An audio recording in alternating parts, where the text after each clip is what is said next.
Hey everyone, Kyle once again, and welcome back to the next anime review for the month of June, anime month. And next, I'll be reviewing of this one. I would say was a very good series. I would say, and that is of Spice and Wolf. Now, Spice and Wolf ran for 2 seasons from 2008 up until 2009. And I would say, and it's also it's a fantasy one. The setting of it takes place at basically like kind of like in a medieval type setting, right? But overall, like I say, it's a good and also with a fantasy romance as well. So yeah, so Spice Wolf is a good fantasy romance series, and especially the two main characters are what holds this series together. I mean, we first what like okay, if I would say a slight nitpick though, I think the animation. I think the animation could just add just a slight more touch to it though. But overall, the animation is not that bad, right? And second, I thought the voice acting, which I forgot to mention when I reviewed Corpse Princess, because I'm doing these two in the single day. So I forgot to mention with Corpse Princess. I forgot to mention with the animation with this. Just really quick, the animation in this was fairly decent as well, and the voice actors, both the Japanese and the English dubbing, I thought they did their jobs pretty decent as well. So I forgot to mention this in Corpse Princess. So yeah, but the animation in this though, I thought it was like slightly a little more though, but overall the animation is pretty decent though. And as for the voice actors, especially the English dub, I thought was pretty good as well. Um, but these the two main characters of Holo and Kraft. They're the main two ones I really did enjoy because they're the main stars though. But their characters, their chemistry, it was very solid. So, and the story of the story of the film. I mean, why do I keep saying film? Because I'm used to doing movie reviews. That's why I say film. The story is our main character by the name of Kraft Lawrence. Um, he's a traveling peddler. You know, he sells a lot of selling goods and merch, right? And he also has this dream of his where he wants to one day open his own shop. And there's one thing the focus on this show is interesting enough though. Like it focuses on the medieval academic trades in this show, which is kind of like a different unique take on in a story in an anime. So okay, slightly a little different setting on premise of that. And Kraft goes to this town by the name of Paslo, mispronounced the name, if I got it right. And it's once a year they celebrate the goddess Holo, who is like this wolf goddess. Wolf, I think they mentioned pig as well. Which, if you see our character, she's more wolf than pig. I mean, I don't know why they get the pig part though, but a goddess, but basically a wolf goddess. You know, that's what her name is, and she brings like rich harvests every year to this town.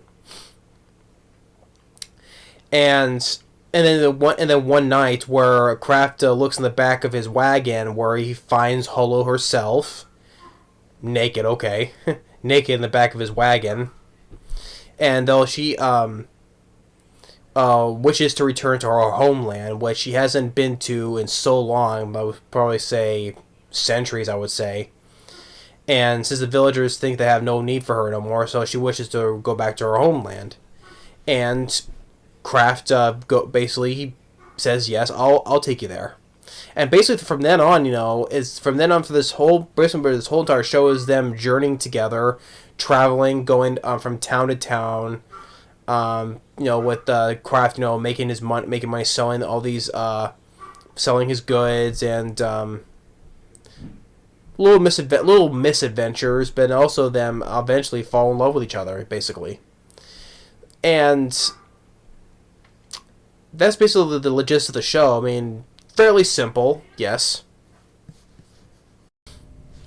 But that is basically the gist of the show. I mean, it does have its little intense moments from here and there, basically, though. But even for a fantasy romance series, though.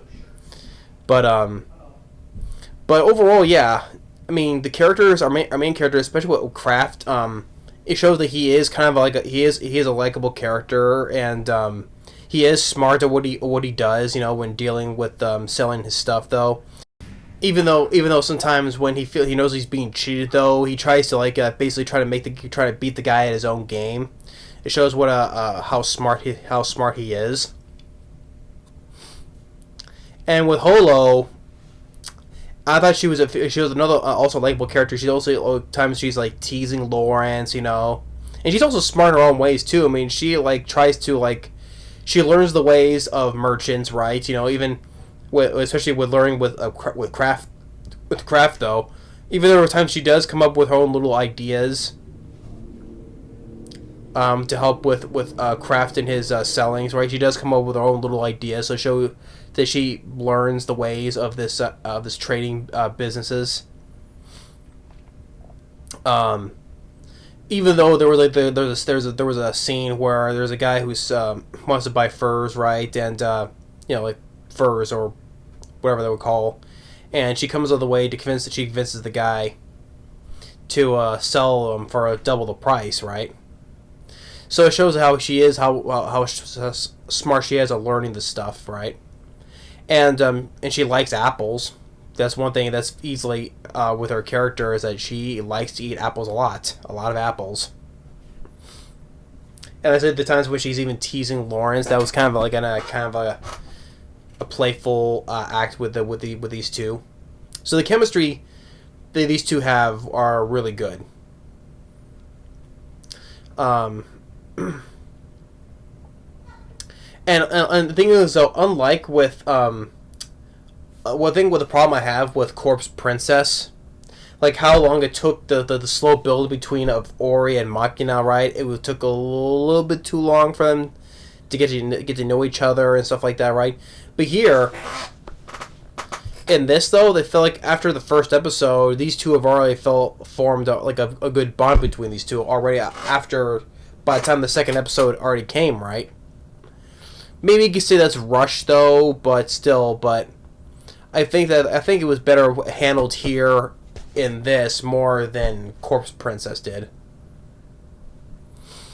And there has been times when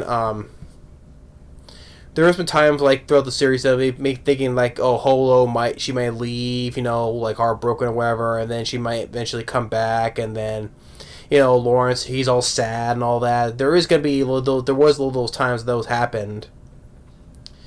But by the end of the first season, was really good, I would say. And there is some good action wherever happened. Like I said, there was a little bit like intense moments here and there though. With action, it was well handled. And there is some side characters.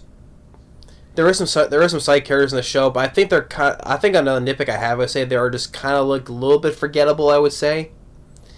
I mean, they're not bad characters, but I think they were just kind of forgettable side characters, because the main focus is on with Kraft and Holo. And while, like I said, it was very interesting. Like I said, the whole interesting way this world was with the whole economic trade, and how. Although I think they kind of explain that I think they drag on the exposition to stuff a little bit too long, I would say. Yeah, it's interesting to talk about the stuff though, but I think when they talk about it too much, like too much exposition, you could say. I think that kind of like, okay, we do get the gist of this, how this trading deal does though, but I think you could just take the talking of the exposition of this stuff a little bit down, I would say. It does kind of feel like a little bit drags this whole thing on though, but although I wasn't bothered by it though, but I do think, okay, we get the gist of the whole economic trade is, right? don't need to explain too much of that stuff already. I think we kind of get the gist of it, right? Just want to see just like Kraft and Holo selling the goods, right? And just, but I don't need to explain every little thing about it though. Although there is a couple of cliffhangers, I would say though. But how it ends though, I mean, overall, I mean how it ends. I mean, Holo doesn't eventually, from what I remember, because there's 2 seasons though, that she doesn't really fully get back to her homeland. I would say what she was going for though. So that's kind of like a cliffhanger they left. Like, okay, will she ever get there? You know. I mean, there's a lot of shows I've seen of animes that have left with cliffhangers, like, and they don't follow up on that though, right? I mean, I hate that. I mean, I've seen a lot of, like, oh, really, you're gonna end it with that, and yet they don't make another follow up of that. I mean, I just hate that, you know. Which I get, leave it up to your imagination though, but still. But overall, yeah. But Spice and Wolf, it was a good fantasy / romance show. I mean, the centerpiece is Holo and Kraft Lawrence. These two who have made the show work. I enjoy their chemistry between each other, you know, and I eventually fall in love with each other. And yeah, even though, still though, the whole thing with the whole furry thing, you know, like she's basically a wolf goddess. They say pig though, but she's more resembling of a wolf than a pig though, right? Let's be honest. I mean, basically, hey, you can say the whole thing. I mean, take with Kagome and Inuyasha. I mean, he has dog ears, right? And so does she, though. But thing is, though, Inuyasha, he's a half demon, though. Well, she's a full goddess, though. But still, like, the whole thing with we get it though. But I think it was better handled, though. It wasn't trying to be focusing all on that, though. It was the whole thing of them working together with all the merchant, the trades and stuff, though. But eventually, though, I mean, like I said, the cliffhanger. I think they eventually, Holo hasn't reached her homeland though. But still, I think it's still worth watching.